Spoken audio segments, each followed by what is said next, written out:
आजोबा, भाऊ, बहीण अशा असतात ना. तुमच्या घरी आजी आहे आजोबा.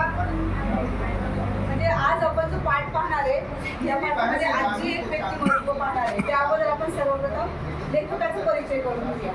या पाठाचे लेखक आहेत महेंद्र कदम. कोण?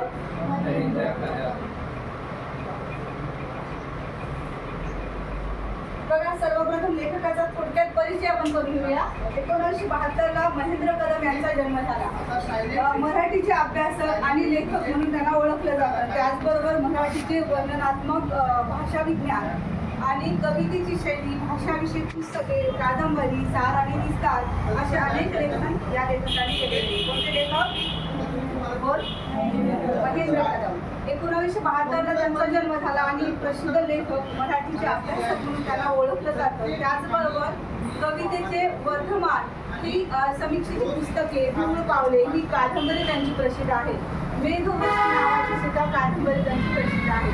अभ्यासाच्या विविध दिशात संपादन करणारे लेखक म्हणून महेंद्र कदम यांना ओळखलं जातं. त्याचबरोबर तो घेतो त्याची गोष्ट असा कथासंग्रह त्यांचे प्रसिद्ध आहे. कथासंग्रह, कादंबरीकार म्हणून त्याला ओळखलं जातं. कोणता कथासंग्रह? तो घेतो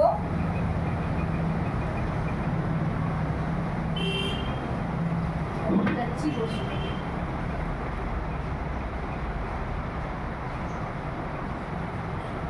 कथासंग्रह अशा कथा त्यांचा प्रसिद्ध आहे.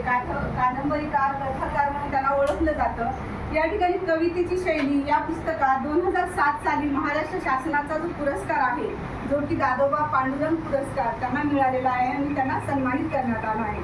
बघा, या उतार्यात आपण लेखकाचा परिचय करून घेतला. काय करून घेतला? लेखकाचा परिचय. लेखकाचं नाव महेंद्र कदम. त्यांना काय म्हणून ओळखलं जातं?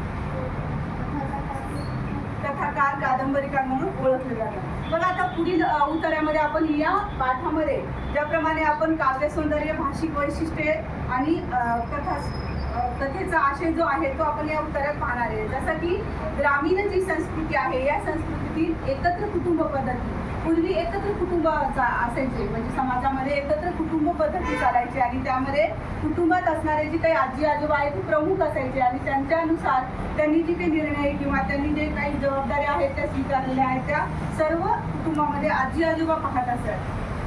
त्याचप्रमाणे या पाठामध्ये